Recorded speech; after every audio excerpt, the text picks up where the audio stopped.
நூற்று சுவர்க்கம் புகுகின்ற மனாய் மாற்றமும் தரோ வாசல் திறவாதார் நாற்ற துழாய் முடி நாராயணம் நம்மால் போற்றப்பறை தரும் புண்ணியனால் பண்டோரும் போற்றத்தின் வாய் வீழ்ந்த கும்பகர்ணம் தோற்றம் உனக்கே பெருந்துயில் தான் தந்தானோ ஆற்றையனந்தல் உடையாயருங்கலமே ஆற்ற அனந்தலுடையாயருங்கலமே தேற்றமாய் வந்து திரவேலொரு பாவாய் தேற்றமாய் வந்து திரவேலொரு பாவாய்.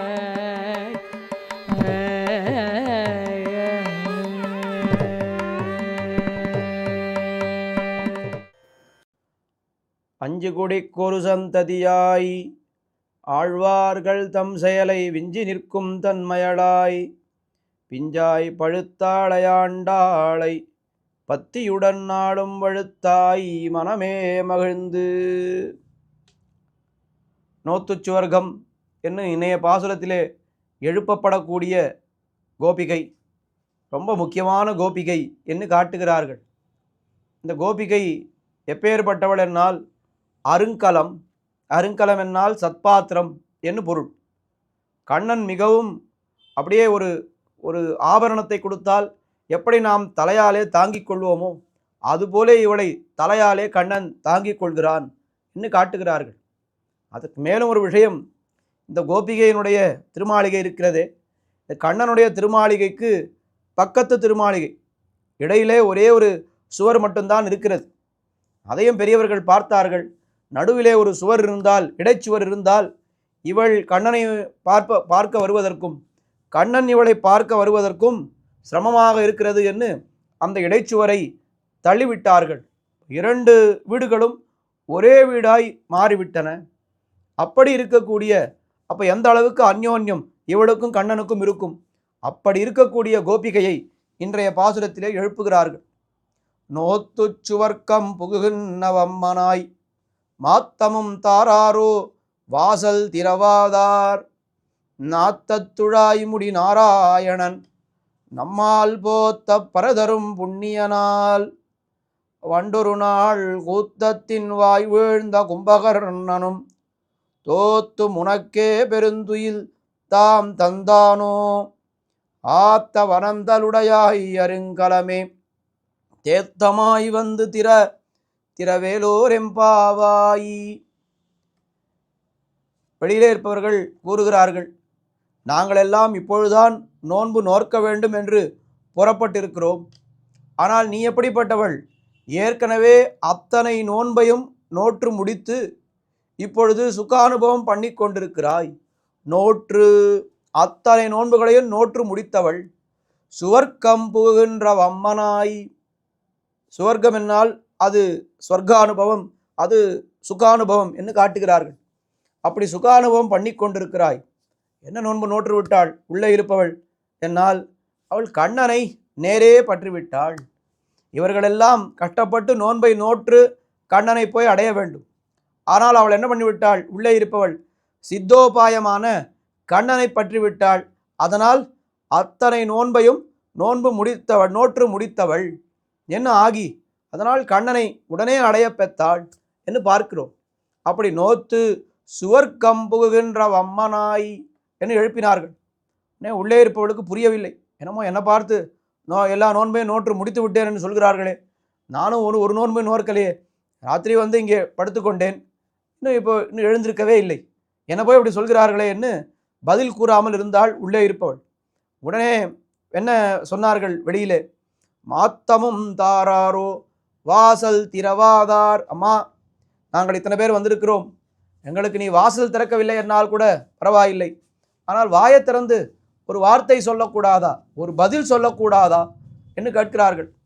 அழகிய மனவாள பெருமாள் நாயனார் எவ்வளோ அழகாக வியாக்கியானம் பண்ணுகிறார். இந்த இடத்திற்கு ஒரு 7-8 விஷயங்களை அப்படியே அடுக்கி ஒவ்வொன்றாக கேட்கிறார். வாசலை செம்மினால் வாயையும் செம்ம வேண்டுமோ? வாசலைத்தான் மூடி வைத்திருக்கிறாய், உன் வாயை எதற்காக மூட வேண்டும்? எங்களுடைய கண்களை பட்டினி இட்டிருக்கிறாய், எங்களுடைய காதுகளையும் பட்டினியிட வேண்டுமோ? உன்னை வாசலை திறந்தால் உன்னை பார்த்து எங்கள் கண்கள் சந்தோஷப்படும், அதுதான் இல்லை என்று ஆகிவிட்டது. நீ ஒரு வார்த்தை சொன்னால் எங்களுடைய காதுகள் குளிருமே, அதை கூட நீ செய்ய மாட்டாயா? நீ இப்படியெல்லாம் கேள்விகள் கேட்டுண்டு உன்னுடைய கண்ணனை நீ அனுபவித்து கொண்டிருக்கிறாய், எங்களுடைய உன்னை எங்களுக்கு தரக்கூடாதா? உள்ளே கண்ணன் இருக்கிறான் என்றே இவர்கள் முடிவு கட்டிவிட்டார்கள். அப்படி 7-8 விஷயங்கள் மாத்தமும் என அந்த உண்மையை பார்த்து அத்தனை விஷயங்கள் தெரிவிக்கிறார் நாயனார். இப்படி மாத்தமும் தாராரோ வாசல் திறவாதார். ஓஹோ, நீ ஏன் பேச மாட்டேன் என்கிறாய், தெரிந்துவிட்டது. நாத்தத்துழாய் முடி, உள்ளே கண்ணன் இருக்கிறான், கண்ணன் இருந்தால் நீ எங்களை எல்லாம் ஏறெடுத்து எப்படி பார்க்க போகிறாய்? நிச்சயமாக பார்க்க மாட்டாய் என்று சொன்னார்கள். உடனே உள்ளே இருப்பவளுக்கு கோபம் வந்து விட்டது. கண்ணன் இங்கே இருக்கிறானா? கண்ணன் எல்லாம் இங்கே இல்லவே இல்லை.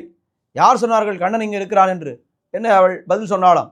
அது அவனுடைய அந்த திருத்துழாய், அவன் திருமுடியிலே அணிந்திருக்கக்கூடிய திருத்துழாய் பரிமளம் இருக்கிறதே, அது காட்டி கொடுத்து விடுகிறதே கண்ணன் இங்கே தான் இருக்கிறான் என்று. அது நீ இல்லை என்று சொன்னாலும் அவன் இருக்கிறான் என்பதை அவனுடைய திருத்துழாய் மனம் அது காட்டி கொடுத்து விடுகிறதே என்று சொன்னார்கள் வெளியிலே இருப்பவர்கள். உடனே உள்ளே இருப்பவள் சொன்னாள், ஐயோ, கண்ணனுடைய திருத்துழாயை பற்றி உங்களுக்கெல்லாம் தெரியாதா?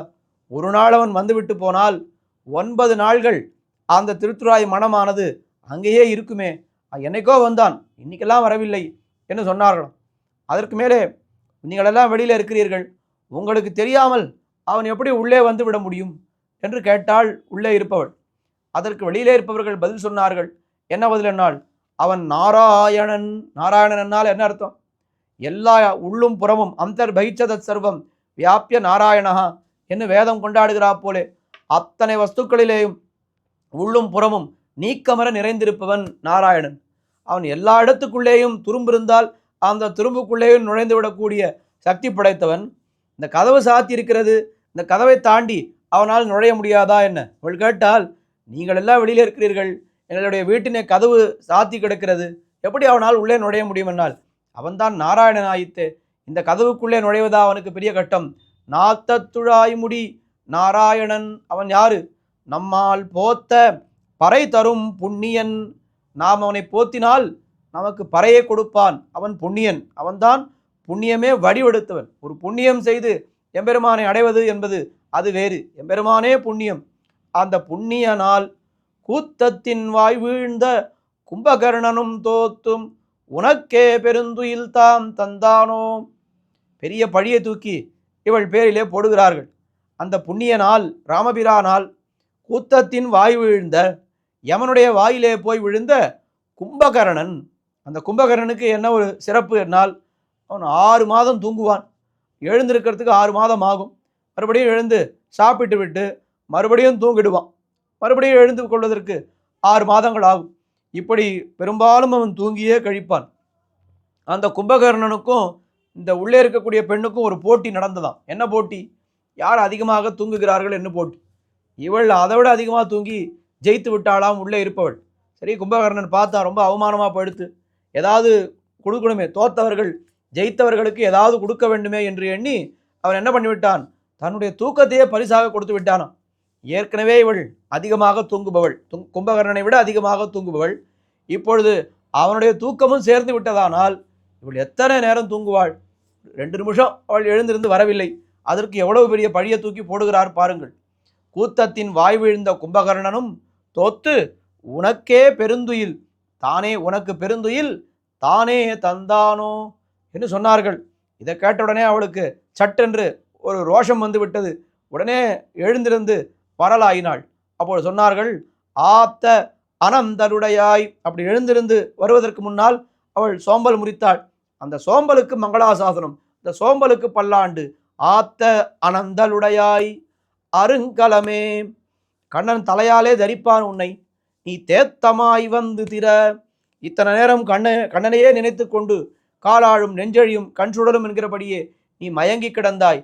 ஆனால் அப்படியெல்லாம் நீ வந்து திறக்காமல் அந்த மயக்கத்திலிருந்து தெளிந்து வந்து கதவை திறக்க வேண்டும் என்று இந்த பாசுரத்திலே கோபிகையை எழுப்புகிறார்கள். இந்த பாசுரத்திலே உணர்த்தப்படுகின்ற திவ்ய தேசம் மலையாள திவ்ய தேசங்களிலே ஒன்றான திருக்காட்கரை என்கிற திவ்ய தேசம். திரிகாக்கரா என்று இப்பொழுது அந்த ஊருக்கு பெயர். அந்த திருக்காட்கரை எம்பெருமான், அந்த திருக்காட்கரை எம்பெருமானை அனுபவிக்கும் பொழுது நம்மாழ்வார் ஒரு பாசுரம் பாடுகிறார். வாரிக்கொண்டு உன்னை விழுங்குவன் காணிலென்னு ஆர்வத்த எண்ணெய் ஒழிய எண்ணில் முன்னம் பாரித்து தான் என்னை முத்தப்பருகினான் காரொக்கும் காட்கரையப்பன் கடியனே. எனக்கு அவன் பேரில் இருந்த ஆசை அது குறைவு, ஆனால் அவனுக்கு என் பேரில் இருந்த ஆசை அது ரொம்ப அதிகம் என்று நம்மாழ்வார் தெரிவிக்கிறார். இந்த கோபிகையும் அதே விஷயம்தானே. இவள் கண்ணனை விரும்புகிறாள், ஆனால் கண்ணன் இவளை மிக மிக விரும்புகிறான். அருங்கலமே என்று அவன் தலையாலே இவளை தரிக்கிறான் என்னால் அந்த பாசுரத்திலே, இந்த பாசுரத்திலே அந்த திவ்ய தேசத்தினுடைய அனுபவம் ரொம்ப பாங்காக அமைகிறது என்று காஞ்சி சுவாமி காட்டியிருக்கிறார். தொடர்ந்து அனுபவிப்போம். ஆண்டாள் திருவடிகளே சரணம்.